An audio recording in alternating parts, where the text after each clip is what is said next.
Freunde, ich bin Frieda. Herzlich willkommen auf unserer Reise Ost trifft West.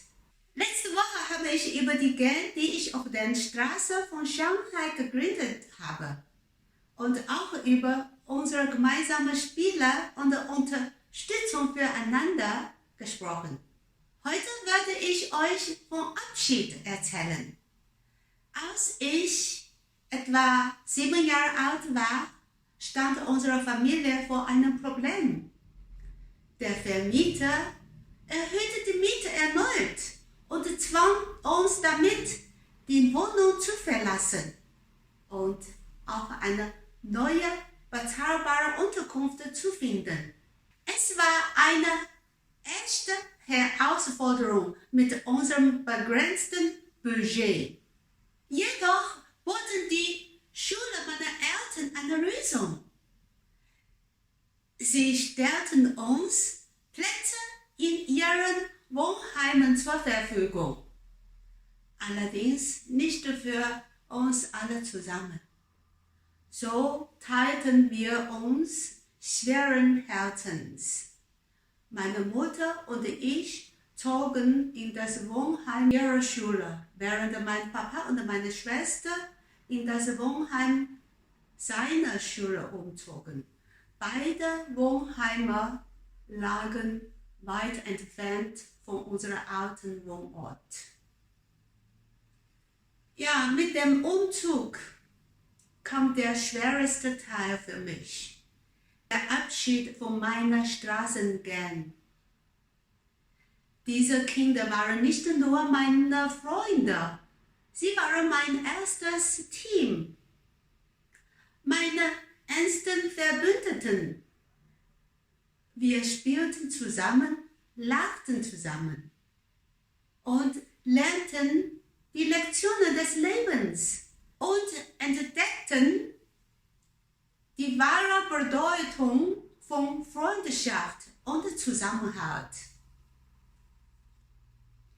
Ihre Abwesenheit hinterließ eine Leere in meinem Herzen. Es war ein herzzerreißender Abschied. Ja, die Trennung meiner Familie war unglaublich hart. Ich vermisste meinen Papa und meine Schwester. Manchmal fühlte ich mich sehr, sehr einsam. Aber es gab eine Hoffnung. Jedes zweite Wochenende besuchten uns mein Papa und meine Schwester. Diese Wochenende waren sehr kostbar. Wir fühlten uns wieder wie eine Familie. Manchmal durften wir die Nacht, dass wir uns unser kleines familiäres Wochenendeheim verwandelten. Ich erinnere mich noch, dass wir die Schreibtisch der Schüler zusammenzogen, um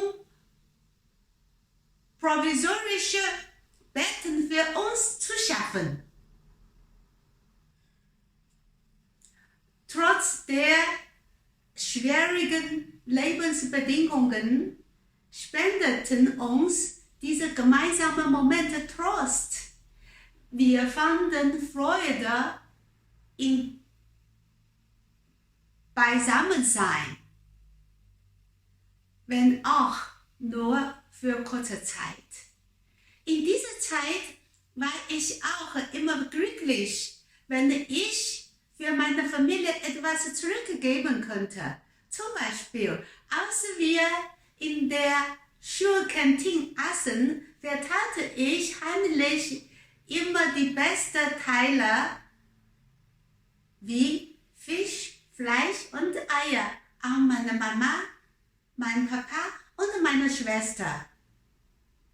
Dann gleichzeitig sagte ich mag nur einfach Gemüse und Reis. Es war meine Art, die Liebe und Dankbarkeit zu zeigen. Ich wollte, dass meine Familie das Beste bekam, was wir hatten. Meine lieben Freunde, nun möchte ich euch erzählen eine meiner unangenehmen Erfahrungen. Eines Wochenendmorgens im Klassenzimmer wachten wir auf, um festzustellen, dass all unsere persönlichen Gegenstände verschwunden waren. Alle wurden uns gestohlen. Aber zum Glück waren wir am Leben noch. Es war eine harte Erinnerung, die Realität unserer Lage. Später ergriff ich Schutzmaßnahmen. Ich zog alle restlichen Tische hinter der Tür, um die Tür zu blockieren und Diebe abzuschrecken.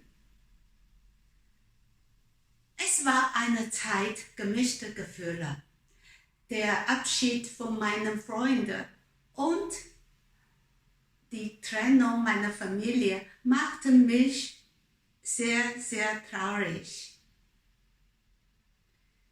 Ja, aber ich habe später etwas gelernt, wie wichtig es war, sich an die neue Situation anzupassen.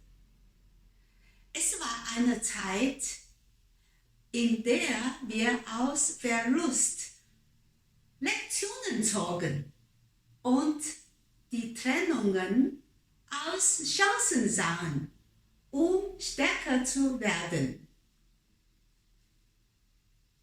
Ich habe auch etwas gelernt.